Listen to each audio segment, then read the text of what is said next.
All right. How well did you guys know each other before this whole thing started? We did not know each other. So this idea of letting somebody into your life and having seen, have you seen the film? No. I've seen it. He's got a lot of stuff. Yeah. Well, I was there. I knew when he was filming. Comfortable getting to that place with him. How was that? You know, I think the comfortable aspect came in because he was so respectful of my space, even when it was very private moments. I really didn't know he was there. And I don't know for sure I wouldn't have been able to do that if he hadn't had that wonderful demeanor with all of us. He really became part of the family. And yet, I don't really know him very closely as a friend. I know him as a filmmaker that was on our team for a period of time and still is and was documenting my life. That's a balance to try to strike, isn't it? Yeah. I mean, to be able to be familiar and comfortable, but not overstep or become too familiar, where she would become overly aware of me and my camera. That was something that was very important. But there's moments like questions and trying to get to the heart of the story. Even though you didn't really notice them, you must have been aware that there was something going on. Yeah, I mean, I knew, especially the first day, I was like, are you sure you want to be here? This is so boring. But, and I was aware of him for maybe a moment, but he very quickly got to know, I think, the way that I am. And, you know, having cameras in your face a lot is difficult. And so why on top of that would I want to have one follow me all the time, every single day, unless it was somebody that I was really excited to see artistically how he viewed my life. Why tell this story now? Like, why did you think this was the right time to do this? I think it's just circumstances to a certain extent.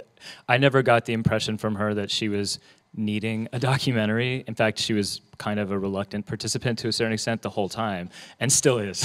Like, I think that it's a difficult thing to let somebody into your life to radio out a picture of what it's like to be you. And I think that it happened, slowly and organically, and there were points where, at any point, really, she could have pulled the plug on it and say, I don't want to continue to do this, but she allowed it to happen until, we had a finished film that I'm really proud of and grateful for. What gave you the sense that this was the right thing to do now? I think it was the reaction of my friends and family that saw it after the first few rounds, quite a few rounds of editing had been done. They told me it was beautiful. My best friend since growing up, Bo, who's here with me on the road, she watched it, she loved it. My sister loved it. I guess that's all you can really ask for and go by. The truth is that I love a great artistic, creative experience. And part of that sometimes when you're the subject is honoring that that's what you are, and that it's not your thing to control. This film is not my vision. This is Chris's vision. This is just, I'm just a party to this because it's my life. And I told him when he could come in and film. And there was very few times that I think I told you no. Were there? Am I lying? I mean, we kind of had an agreement at the beginning. Actually. No, it was an understanding that I would always shut the camera off if you asked me to right away, and that was important right off the top, and I told her, I'm just going to shadow you, and I'm going to shoot everything I see, and if you don't want me to, immediately I'll shut it off, because she has complete agency. I wonder what you would have shut off, because there's a lot of really raw moments in there, there's obviously beautiful family stuff, and I also really like seeing that Italian-American girl. Like, I like seeing that girl being herself, but there's a lot of raw humanity in you in this film, and you chose not to shut it off then. So what would have been shut off? Well, quite simply, if I was in a state of mind or a place in that moment where I just didn't want a camera in my face and I was very aware of him there, I would say that would be the main reason, is that I was overwhelmed and needed space. It's an interesting time in your life, too, that you're documenting. It's a wonderful time and a very real time. It's been almost exactly 10 years since this all started, and I was making music long before then. So it's kind of incredible to be doing this, and I'm very grateful that I have such talented people in my life that are interested in telling the verite behind me. Was it a challenging time? Yes, but I mean, that's not to say that there were not extreme highs, and my life has completely changed in the most wonderful way that I would never take back, but for sure, it also included the lowest lows. It's an interesting balance of exploring your family, exploring the Joanne in the story from the album, exploring, even going into record stores, talking about the record business, even playing clips of people criticizing the album. Like, a lot of that stuff was there. Was that a difficult time to go through? You know, it's always personal when you put something into the world because it's your creation and you want people to love it simply as a gift that you give them. Like, I made this for you, I love you, I want to entertain you. That's always my goal when I'm creating things. So, you know, you always want as many people to love it.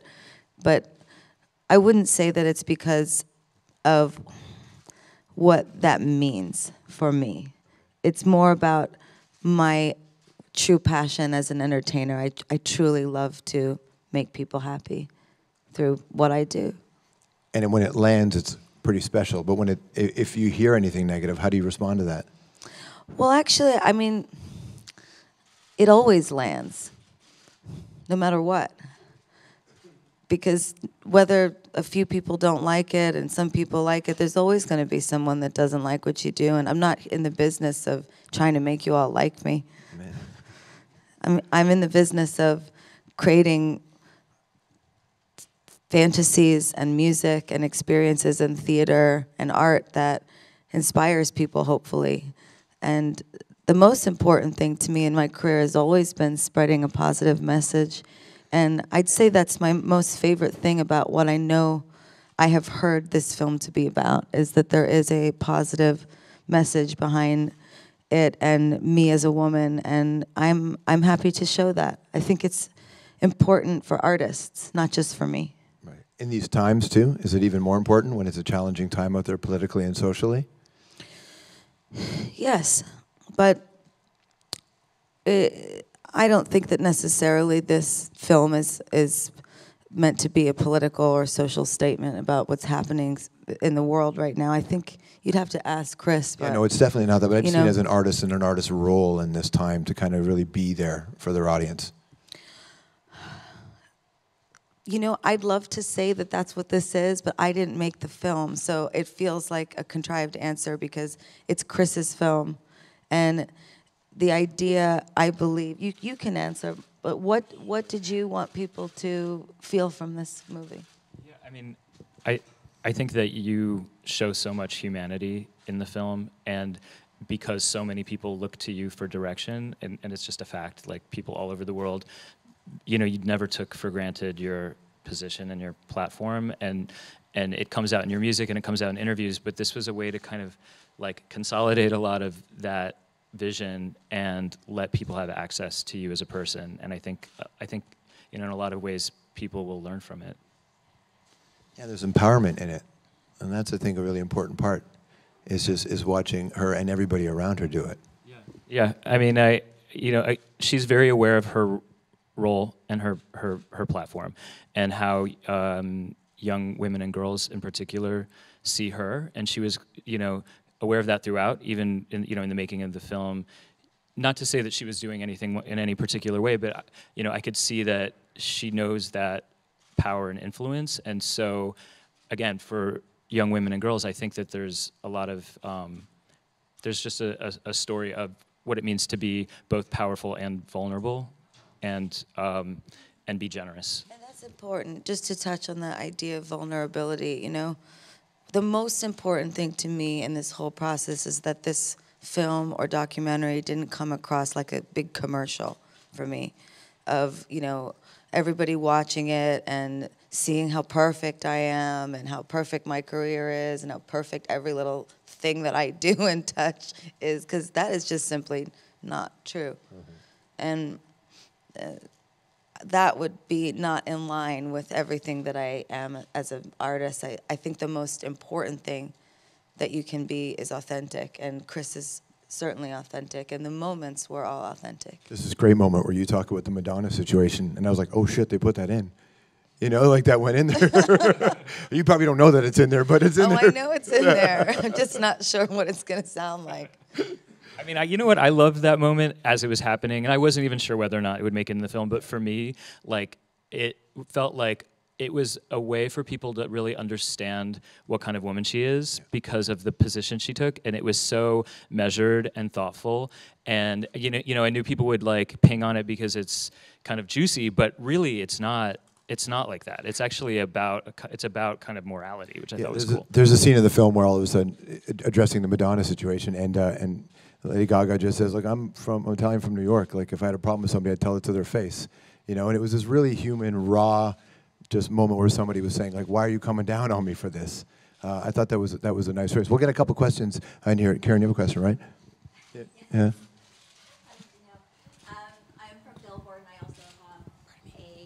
Magazine called Samaritan Mag about giving back. So for Billboard, last night I saw the Grace Jones documentary, a premiere, you know, strong, iconic performance artist, and you know, you do touch a bit in the film about your influences. What are your thoughts about Grace Jones? You know, she's seen with the creative masks and hats and outfits, and for Samaritan Mag, you've changed so many lives, and I see it at your concerts. You know, people that perhaps were ostracized by their families, like they have a place to come together and be themselves. You know, you've got this incredible foundation. We're seeing, you know, lately artists coming together for the benefit for the victims of Hurricane Harvey. What do you feel is the responsibility of artists, whether they have a small or big fan base, people that hang on their every word, to make a difference and to do something more than just create their music? Well, that's a long question. Grace Jones. Start at Grace Jones. Start with Grace Jones. What would Grace Jones do? I love Grace Jones. I always have. She's a friend. She's a good person and a very strong woman. So I don't have a negative thing to say about her. In terms of what responsibility do artists have? Well, I guess the first thing I would say is I think we all have a responsibility to use our voices for positive. I don't think it's just my responsibility or just people that are celebrities or famous. I mean, social media, this is the first time that pretty much every single person in the public, if they choose, has a microphone to speak. Everyone should be using their ability to speak for good, not just us. Should we, and do I pay attention to what I say? Because I know people are listening, and I know that I have a lot of followers. When I do, for sure I do. But the one thing I didn't agree with you on that you just said is, and you know, coming from Billboard, right, is do you have to do more than just make music? And you know, music's pretty powerful. It can be more powerful, and I would dare to say is infinitely more powerful than a tweet or an Instagram post with a selfie of me and a statement about what I think about the world. Music has the power to heal people in a way that it's vibrations, it's science. When music happens and it comes out of the speakers, there are things that happen in your body and in your spirit that are not the same as what you feel when you're reading the internet. So that's what I would say, is I would say that everyone should do their part, and that part of artists being good at what we do, I think, is making sure our perspective is strong in our music and that we know its power and that we use that power. Yes, go ahead, sir. Hi there, Sean Leathong with CTV News. There was a moment in your show last night where you read a letter from a fan named Danny. I was wondering what that experience was like for you, and if there's anything you'd like to say to Danny today.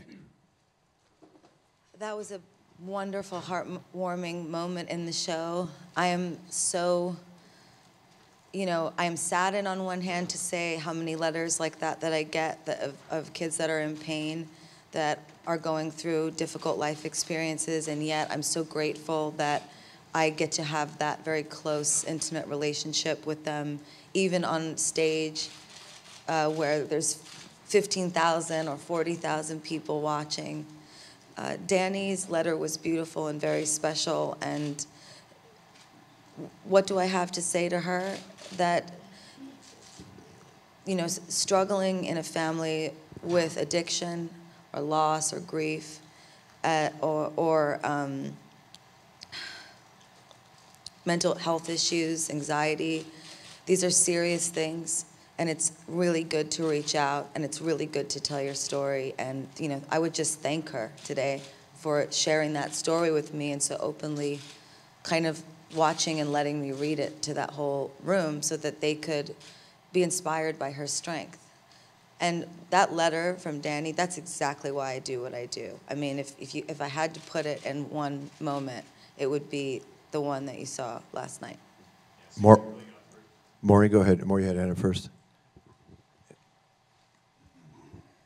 Lady Gaga, Damn It Maury from the Roz and Mocha Show on Kiss 92.5. First off, I want to say, my husband and I, you are our queen, so thank you very much. Thank you. Your music has brought us together and changed our life, so thank you. Thank you. That's This film looks so exciting. I cannot wait to watch this. I have to find out from you, would you say that this is recommended viewing for Netflix and chill?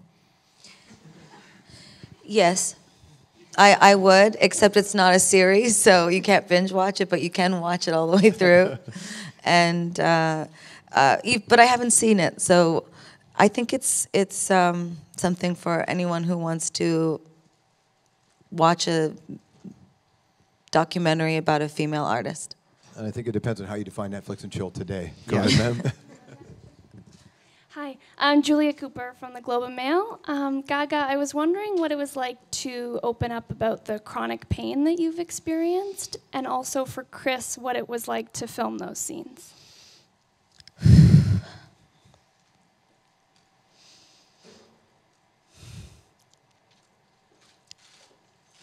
It's okay.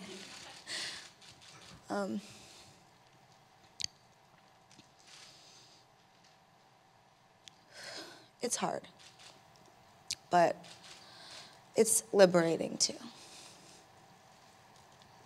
What was capturing those moments like? Yeah, I mean, it was incredibly hard, just on a basic, fundamental human level, to be near somebody who's experiencing pain like that, and knowing that there's nothing you can do, and clearly there's nothing that they could do. At least it doesn't feel like they can at that moment, because they've been trying everything, and so it's beyond just filming. I mean, I felt compelled to continue to roll, and I knew that she wanted me to, because that was something of all the things I think that she felt should be included in the film. I think she was very aware about other people who struggle with similar chronic pain, and not knowing how they deal with it if she is not even sure how to deal with it. And I think that's a reality, is that even in her position, physical pain is disabling, and her way of trying to overcome it is just, I think it's impressive to watch. Is there a catharsis for you in this project, going through this? Yes, there is, because the main reason, knowing what you filmed, knowing what I know to be included in the film, because I was told that there were moments like that. There is an element and a very strong piece of me that believes that pain is a microphone, and my pain really does me no good unless I transform it into something that is. So I hope that people watching it that do struggle with chronic pain know that they're not alone. I hope that they see the message at the end of the film that I know to be there. I wanted that to be there for people to be able to reach out about mental health, anxiety, as well as chronic pain and mental illness.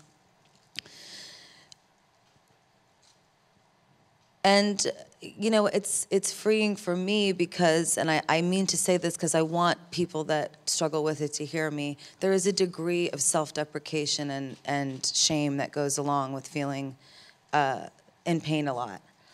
And I want people that watch it that think that there's no way that I live that way because they see me dance and sing and that it couldn't possibly be so, to know that I struggle with things like them, and that I work through it, and that it can be done, and that we have to stick together, and that I don't have to hide it because I'm, you know, afraid it is weak. It's a part of me, and you know, I'm grateful to Chris for caring. The compassion is overwhelming. That's why it makes me emotional. It's like very touching. Thank you. Yes, go ahead, sir.